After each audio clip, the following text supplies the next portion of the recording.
O que é a guerra? Não é de agora que o homem tenta responder essa pergunta. A briga pelo poder, por mais riqueza, pela dominação de um povo ou de uma área geográfica existe há séculos. Se a guerra é responsável por milhões de mortes, por que continua ainda nos dias de hoje? O Conexão Mundo está começando agora.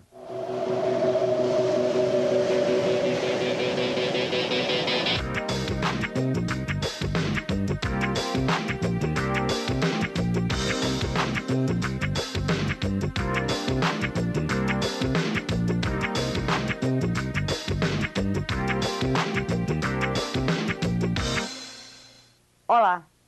A influência das guerras nas relações internacionais é o tema do nosso programa de hoje. Vamos conhecer um pouco da história dos conflitos da humanidade e saber como as guerras têm mudado a vida das pessoas. Desde que os homens se organizaram em comunidades, como famílias, clãs, tribos, cidades e reinos, existem as relações internacionais. E ao lado do comércio, a guerra é a atividade mais antiga nas relações entre os povos. No mundo animal, leões, lobos e hienas travam combates mortais para defender seus territórios de inimigos da mesma espécie. Os grandes primatas, como os chimpanzés, vão à caça não só para garantir a comida, mas também para atacar macacos de outros bandos. Alguns especialistas dizem que a guerra está relacionada ao instinto animal. Joanisval, seria assim também com a espécie humana? Os conflitos entre os homens têm um grau de sofisticação que não existe em outras espécies. O surgimento da cultura foi fundamental para transformar a violência instintiva em algo organizado. A guerra foi uma das primeiras formas de interação entre os grupos sociais. Os conflitos surgiram antes mesmo do Estado e têm sido uma constante na história da humanidade. Podemos dizer que existem dois tipos de guerra: a primitiva e a guerra política.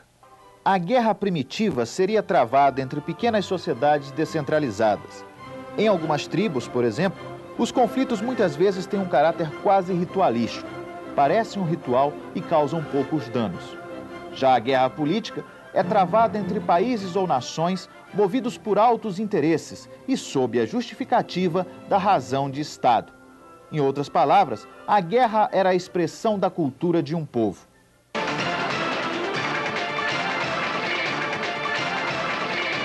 As guerras políticas poderiam ser divididas em três tipos: as guerras morais, as guerras como instrumento de política interna de um Estado e as guerras como instrumento de política externa. Vejamos cada uma delas com o nosso consultor. A guerra moral é aquela em que o combate ocorre para corrigir um erro ou concretizar uma vontade divina. Assim, haveria duas espécies de guerras morais: a guerra justa e a guerra santa ou religiosa. A guerra justa é aquela travada em defesa de grandes valores, como, por exemplo, a legítima defesa de um país contra uma agressão estrangeira. Já a guerra religiosa encontra fundamento na fé. A jihad, por exemplo, é vista por alguns muçulmanos como a guerra santa, legitimamente aceita contra aqueles que violam a vontade de Deus. Entretanto, deve ficar claro que a religião islâmica não prega a guerra, muito pelo contrário. A guerra como instrumento de política interna funciona, sobretudo, como um meio de integrar uma sociedade. Era vista assim por gregos e romanos. Para eles, a guerra exercia consideráveis efeitos sobre a consolidação interna do Estado, particularmente no ideal de militarismo cívico.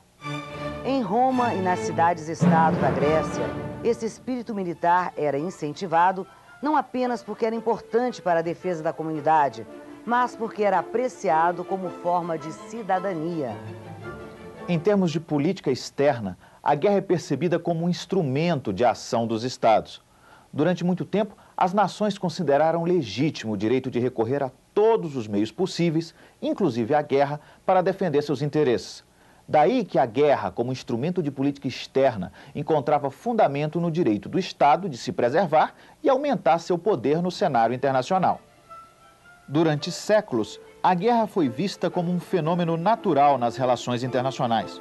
Os conflitos entre as nações ou povos ocorreram em todos os continentes na defesa de seus interesses. Em 1914, surge a chamada Guerra Moderna. A guerra moderna começa a partir de duas correntes opostas.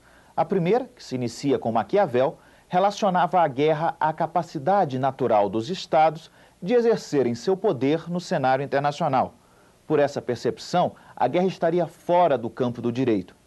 O Estado poderia recorrer à força sempre que isso fosse mais conveniente e desde que ele tivesse condições de fazê-lo. Já a segunda corrente buscou criar regras para a guerra, ditando como e quando a guerra seria permitida. Claro que essa tentativa de regulamentar o recurso da força durante muito tempo esbarrou na realidade internacional. O poder e a força dos estados ditavam as regras. Até o século XX, tratados de paz eram descumpridos de acordo com os interesses dos estados. Também até 1918, foi quase nula a eficácia dos fóruns internacionais, porque na Europa do século XIX não havia instrumentos jurídicos sólidos para garantir a paz entre as nações. As disputas entre as grandes potências eram resolvidas não pela arbitragem, mas pela ameaça mútua.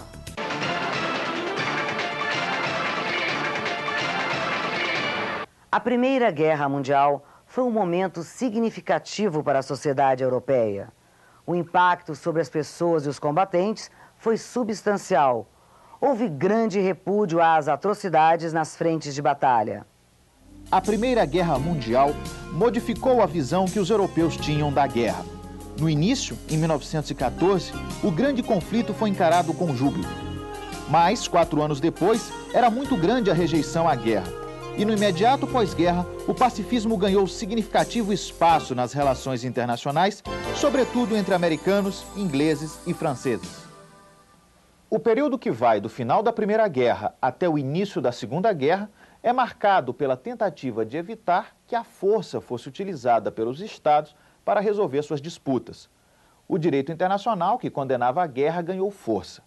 Tratados internacionais foram celebrados tentando abolir a guerra entre as nações ou limitar o direito dos estados de recorrerem ao uso das armas. Por exemplo, o Pacto da Liga das Nações previa que os estados associados não deveriam recorrer à guerra. Mas as decisões da Liga foram perdendo eficácia à medida que os países membros iam se desvinculando da organização. Assim, às vésperas da Segunda Guerra, o recurso à guerra ainda era considerado por muitos países como legítimo. Durante a Segunda Guerra Mundial, a tentativa de se criar regras para os conflitos armados foi rejeitada. Com a Segunda Guerra, ganha força o conceito de guerra total, ou seja, o engajamento maciço de recursos materiais e humanos nos conflitos. Na guerra total, o objetivo era usar todos os meios possíveis para destruir o inimigo. E o resultado desses 6 anos de guerra foi mais de 80 milhões de mortos. Os prejuízos materiais foram incalculáveis, praticamente em todo o planeta. Foi apenas no pós-Segunda Guerra que houve uma mudança significativa nos conflitos armados. A gente vai ver isso no próximo bloco.